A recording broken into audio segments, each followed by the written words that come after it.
Hello friends, आप सभी का स्वागत है। कल आपने कई बच्चों ने होमवर्क भेजा, किसी बच्चों को समझ नहीं भी आया आंसर्स, इसलिए दोस्तों आज मैंने फिर से ये पेज लिया है आंसर्स का, आपको समझाने के लिए। ध्यान देंगे।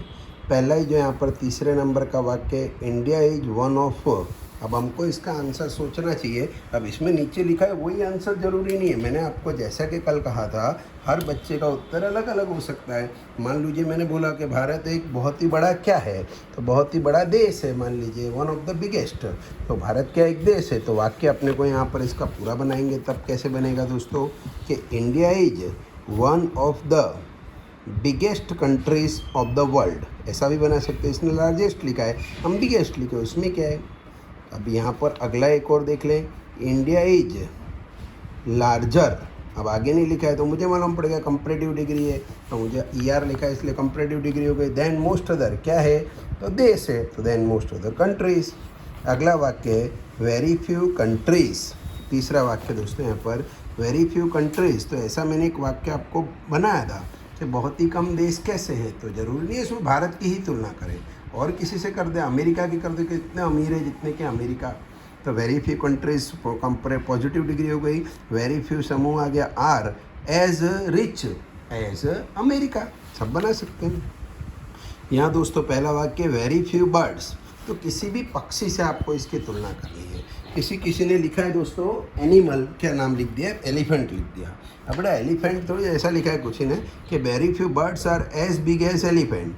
अब दोस्तों बर्ड और एलिफेंट गलत है, तो आपको बर्ड कोई भी ले लेना है। बर्ड मान लीजिए आपने कईयों ने पीकॉक लिया कि इतना सुंदर है जितना कि पीकॉक, बिल्कुल बना सकते हैं। तो very few birds are as beautiful as peacock. तीसरे वाक्य में द हिमालयाज इज, हिमालय क्या है, तो पहाड़ है। कैसा पहाड़ है, तो दोस्तों बड़ा पहाड़ है। कहाँ का है, भारत का है। तो आप वाक्य बना सकते हैं, the Himalaya is one of the, क्या है, तो one of the superlative degree है, बड़ा पहाड़ है, तो बिगेस्ट या हाईएस्ट माउंटेन्स। ऐसे ही लिखा है शिव इज द। अब शिव कोई लड़के का नाम है, द लगा है, सुपरलेटिव डिग्री है, ये अपने को ER ओ लगाना है सुपरलेटिव में। तो शिव क्या है, तो होशियार लड़का है मान लीजिए, तो शिव इज द, होशियार को बोलते हैं इंटेलिजेंट। सुपरलेटिव है तो EST तो लगेगा नहीं इसमें। तो Shiv is the most intelligent boys of the class. अब नाइल इज लॉन्गर, मैंने आपको कहा था नाइल क्या है, एक नदी का नाम है, और नाइल जो है लंबी है। क्या लंबी है, नदी है, इसलिए नदी लिख देंगे अपने। इंडिया में तो है नहीं, तो इंडिया लिखने की ज़रूरत नहीं है, खाली नदी ऐसा लिख दो। अब लॉन्गर है यानी कंपैरेटिव डिग्री बनानी है, तो देन मोस्ट अदर क्या बची, रिवर्स। अब ये देखो लिखा है द पीकॉक इज, पीकॉक कैसा है। अब पीकॉक जो है सुंदर पक्षी है, तो पक्षी सुंदर पक्षी, कंपैरेटिव डिग्री ER लगाना नहीं है, मोर लगाना है। तो the peacock is more beautiful then most other birds. सातवां देखो कि Dhoni is one of the, Dhoni क्या है, एक धोनी क्या है, तो धोनी एक खिलाड़ी है, बराबर। कैसा खिलाड़ी, लेकिन सुपरलेटिव डिग्री तो सबसे कैसा खिलाड़ी है, तो सबसे हैंडसम बना दो। तो वन ऑफ द हैंडसम में वन ऑफ द EST तो लगेगा नहीं, तो मोस्ट लगा देने का। तो Dhoni is one of the most handsome players. आठवां देखो very few countries in the world. अब भी अपने को उदाहरण भी दिया था उसके जैसा कि बहुत ही कम देश के, भारत विश्व के देश उतने प्रदूषित है जितना कि भारत मान लो, चलो। Are as polluted as India, फिर भी बना दे। अब Pranav Mistry is cleverer, comparative degree है, तो प्रणव मिस्त्री क्या है, तो प्रणव मिस्त्री लड़का भी हो सकता है, आदमी भी हो सकता है।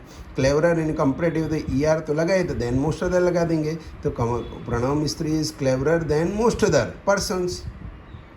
अब कंप्यूटर इज वन, अब कंप्यूटर क्या है, तो एक मशीन है, पर कैसी मशीन है, तो एक अद्भुत मशीन है। सुपरलेटिव वन ऑफ द तो लगाएंगे ही, one of the most wonderful machines. या खोज लिख सकते हो, खोज है विज्ञान की, तो computer is one of the most wonderful inventions of science. दोस्तों इस तरह से शांति से आपको वाक्य बनाने हैं। आपको सभी वीडियो कंटिन्यूअस देखने पड़ेंगे। आप एक वीडियो देखेंगे, एक में गायब हो जाएंगे दोस्तों, तो आपको ये समझ नहीं आएगा। आज का जो टॉपिक है वो बहुत ही छोटा सा और सरल है, उसको भी हम ट्राई करते हैं सीखने का। आज दोस्तों आपको जो चलाऊँगा उसका होमवर्क आपको और उसका होमवर्क आपको केवल और केवल प्रिया मैडम का भेजना है। आपको वो मैं नंबर में अभी थोड़ी देर बाद फिर से व्हाट्सएप कर दूंगा, उसके अंदर फिर ग्रुप में डाल दूंगा, उसी नंबर पर होमवर्क भेजना है। कल का होमवर्क मैंने मेरे पास मंगाया था, आज अगर होमवर्क दिया मैंने तो प्रिया मैडम को ही जाएगा। दोस्तों आज का हमारा टॉपिक है एडवर्ब क्लॉज ऑफ सपोजिशन। दोस्तों इसके नाम बहुत बड़े बड़े होते हैं। इसके अंदर हमको यूज़ करना है एज इफ़ का, एज इफ़, जिसका मतलब होता है जैसे कि। हमेशा जब एग्ज़ाम में आता है तब कोष्टक में लिखा होगा शोइंग सपोजिशन। पहले इसका मतलब समझिए क्या होता है। एडवर्ब क्लॉज यानी होता है क्रिया विशेषण, क्लॉज यानी उपवाक्य। एडवर्ब यानी क्रिया विशेषण, क्लॉज यानी उपवाक्य। अब सपोजिशन, सपोजिशन करना मतलब मानना। दोस्तों इसके अंदर हमको एज इफ का उपयोग करना है। एज इफ का हिंदी होता है जैसे कि। जैसे कि यानी इसमें क्या होता है, आदमी ऐसा होता नहीं है, उसको ऐसा विश्वास करता है अपने आप को, ऐसा मानता है कि भाई वो ऐसा ही व्यक्ति है। जैसे कि एक वाक्य मैं यहाँ पर बना रहा हूँ, ध्यान दीजिए। वाक्य लिखा है आपको, Mayank pledge cricket like Sachin. मतलब हिंदी समझना, हिंदी आना बहुत ज़रूरी है। हिंदी नहीं आएगा तो आप वाक्य नहीं बना पाएंगे। मतलब होता है Mayank pledge cricket, Mayank cricket खेलता है, लाइक सचिन, जैसे कि सचिन। यानी मयंक को ये वहम है कि वो कौन है, सचिन है। ये वहम है दोस्तों, इसीलिए इसको क्या कहते हैं हम, सपोजिशन कहते हैं। सपोजिशन यानी वहम होना। दोस्तों कभी भी एज इफ का उपयोग जब करते हैं तो ये लाइक है, लाइक की जगह पर हमेशा एज इफ लगा देते हैं। वाक्य में लाइक आएगा ही आएगा, उसके तुरंत बाद हमेशा कर्ता लगाते हैं। यहाँ कर्ता मयंक है तो ही, पर स्त्री है तो सी। और दोस्तों उसके साथ में हमेशा वर लगाते हैं। एज इफ की एक बहुत बड़ी खासियत है, इसके साथ हमेशा वर आता है। ये वर ऐसे सामान्यतः ही वॉज होता है, लेकिन इसमें एज इफ में हमेशा वर आता है और पीछे जो शब्द दिया है वही लिखना है। जैसे कि ये वाक्य है कि Mayank pledge cricket like Sachin, तो इसका जब मैं वाक्य बनाऊंगा तो वाक्य बनेगा मयंक प्लेज क्रिकेट, लाइक की जगह लगाया एज इफ। अब यहाँ कर्ता कौन है, मयंक है तो ही, वर्ब सचिन। मतलब क्या हो गया दोस्तों, मयंक क्रिकेट खेलता है एज इफ यानी जैसे कि, ही वर सचिन, जैसे कि वह सचिन हो। यानी मयंक को ये वहम हो गया है कि वह सचिन है। इसके लिए दोस्तों इसको लिया हमने सपोजिशन के अंदर। सपोजिशन यानी दोस्तों आदमी ऐसा है नहीं, लेकिन उसको इस तरह का वहम हो गया है, तो इसके लिए दोस्तों हम एज इफ का उपयोग करते हैं। और एक वाक्य बनाता हूँ, मान लीजिए दोस्तों अगला वाक्य है, मान लीजिए कि सुहानी डांसेस लाइक माधुरी। यानी सुहानी नाचती है माधुरी के जैसे। यानी दोस्तों सुहानी को वहम हो गया कि माधुरी है। फिर से वाक्य बनाना, लाइक लिखा है तो आपका वाक्य बन जाएगा सुहानी डांसेस एज इफ। अब यहाँ कर्ता कौन है, सुहानी है, इसलिए लिखा सीवर माधुरी। वैसे आपको मालूम है सी के साथ कभी वर नहीं आता है, या ही के साथ भी वर नहीं आता है, लेकिन एज इफ एक ऐसी वस्तु है जिसके साथ हमेशा वर आता है। मतलब वह सुहानी नाचती है जैसे कि वह माधुरी हो। और एक वाक्य ले लेता हूँ, मान लीजिए लिखा है my class teacher sings songs like Lata ji, Lata. यानी मेरे क्लास टीचर गाना गाते हैं लता के जैसा। मतलब मेरे क्लास टीचर लता जैसे खुद को अपने आप को लता समझते हैं, ऐसा समझ लीजिए। वाक्य बन गया my class teacher sings songs. Like से ही वाक्य बदलेगा एज इफ। अब यहाँ पर प्रॉब्लम है, माय क्लास टीचर तो पुरुष भी हो सकता है, स्त्री भी हो सकती है। अब मैं ही लिखूं क्या सी लिखूं, तो ही भी लिख सकते, सी भी नहीं। दोस्तों यहाँ पर आप देखिए क्लास टीचर की किससे तुलना हो रही है, लता से हो रही है। अब लता कौन है, लड़की है, तो मेरे क्लास टीचर पुरुष होंगे तो लता जी जैसे नहीं गा सकते हैं, मतलब लड़की होगी, तो इसलिए मेरे को यहाँ लिखना पड़ेगा सीवर लता। और वाक्य देखता हूँ दोस्तों। जैसे कि वाक्य लिखा है, Sumit speaks Urdu like a मुस्लिम।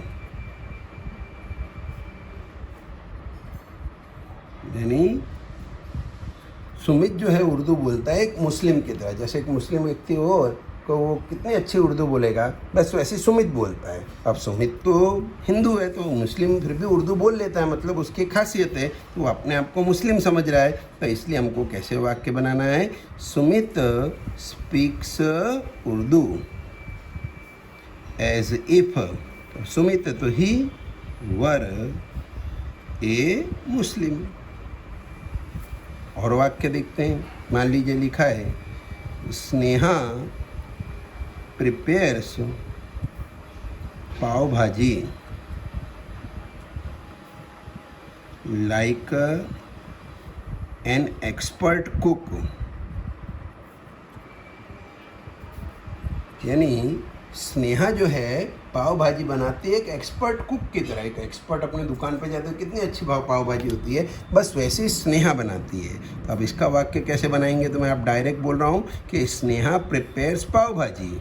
अब यहाँ पर लाइक की जगह लिखा है एज इफ, स्नेहा एक लड़की है तो सी वर, फिर जो लिखा है वो एन एक्सपर्ट कुक। और दोस्तों एक वाक्य देखो, मान लीजिए मैं लिखा है, मोहित स्पीक्स लाइक ए लीडर। जो सुमित है, मोहित है, वो एक लीडर के जैसा बोलता है, मतलब लीडर के कैसी बड़ी बड़ी बातें होती हैं वैसा। तो अब वाक्य बनाते समय मोहित स्पीक्स एज इफ, मोहित लड़का है तो ही वर ए लीडर। दोस्तों इस तरह से 6 वाक्य मैंने बनाए, कल भी और वाक्य बनाएंगे। अभी दोस्तों आपकी इस संडे कोई एग्ज़ाम नहीं होगी, इस संडे आपकी छुट्टी होगी। और दोस्तों इस तरह का ही होमवर्क आपको करना है। दोस्तों होमवर्क आपको केवल और केवल 10 वाक्य जो दे रहा हूँ वो प्रिया मैडम को भेजने हैं। प्रिया मैडम का नंबर मैं आपको बाद में होमवर्क के बाद में ऐड करके भेज दिया होगा मैंने, बराबर, उसमें लिखा भी होगा, इसी नंबर पर भेजना है। Thank you friend.